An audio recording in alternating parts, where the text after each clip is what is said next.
श्रीगोंद्यात पुन्हा एकदा कुकडीचं पाणी पेटलं असून DY 132 चालीला लाभार्थी शेतकऱ्यांनी आज पाणी न सुटल्यामुळे तहसील कार्यालयामधील कर्मचाऱ्यांना आत कोंडून घेत आंदोलन केले।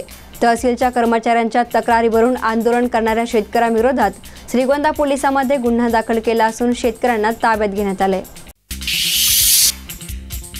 श्रीगोंदा तालुक्यात सुरू असलेलं कुकडीचं पाणी 132 मायनरला सुरू असताना पाणी बंद करून आमदार राहुल जगताप यांनी सर्व पाणी विसापूर तलावात वळवलं आणि खालच्या भागातील शेतकऱ्यांना पाणी मिळालं नाही। फळबागा जळत असताना आमदार केवळ एका भागाचे असल्याप्रमाणे शेतकऱ्यांवर अन्याय करत असून फळबागा आणि शेतीला पाणी मिळावं या मागणीसाठी नगरसेवक सुनील वाळके यांनी समर्थकांसह आमदार जगताप यांच्या विरोधात घोषणाबाजी करत आमदारांचा प्रतिकात्मक पुतळा दहन केला।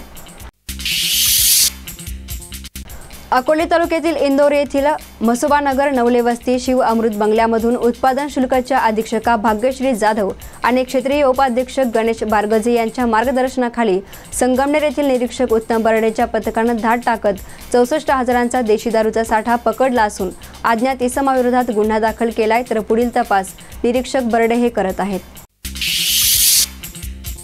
संगमनेर तालुक्यातील बोटा वडदरा परिसरातील बत्ती वारंवार गुल होते। विद्युत वितरण कंपनीच्या अधिकाऱ्यांना गांभीर्य नसल्यामुळे शेतकऱ्यांमध्ये कमालीची अस्वस्थता पसरली आहे। याच परिसरातील वाळुंज वस्तीवर 15 दिवसांपूर्वी वादळी पावसाने ट्रान्सफॉर्मर जाळल्यामुळे शेतकरी हैराण झाले आहेत। महिनाभरापूर्वीच ट्रान्सफॉर्मर जाळल्यामुळे शेतकऱ्यांनी वर्गणी काढून संगमनेर येथून ट्रान्सफॉर्मर आणला होता, मात्र आज तोही जाळल्यामुळे संगमनेरहून मिळालेला ट्रान्सफॉर्मर हा जुना की जाळलेला हा प्रश्न उपस्थित होत आहे।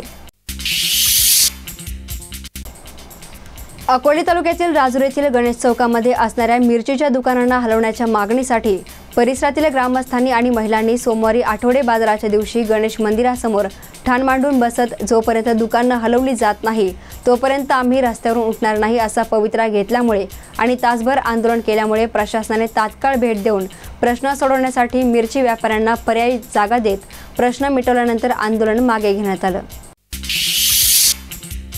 संगमनेर शहराजवळ गोल्डन सिटीमध्ये राहणारे सेवानिवृत्त वैद्यकीय अधिकारी बापूसाहेब अकले हे मोठादेवी येथे सहकुटुंब दर्शनासाठी गेले असता अज्ञात चोरट्यांनी पहाटेच्या सुमारास अकलेंच्या घरामध्ये घुसून 10 तोळे सोन्यांसह 1,62,000चा मुद्देमाल लंपास केला आहे। भाजपा प्रदेशाध्यक्ष रावसाहेब दानवेंनी शेतकऱ्यांबद्दल अपशब्द काढत अवहेलना केल्याच्या निषेधार्थ तालुका युवक काँग्रेसच्या वतीनं दानवे यांची प्रति रावसाहेब दानवे म्हणून गाढव दिंड संपूर्ण शहरभरातून काढत निषेध करण्यात आला आणि दानवेंनी शेतकऱ्यांची माफी मागून पदाचा राजीनामा देण्याची मागणी करण्यात आली। या प्रसंगी युवक काँग्रेसचे सरचिटणीस हेमंत ओगलेंसह युवक काँग्रेसचे कार्यकर्ते मोठ्या संख्येनं हजर होते। पाथर्डी तालुक्यातील दैत्य नांदुरेत रोडवरील नांदूर घाटामध्ये दुचाकीवरील ताबा सुटल्यामुळे घाटातील खड्ड्यामध्ये पडून अजय ढाकणे यांचा मृत्यू झालाय।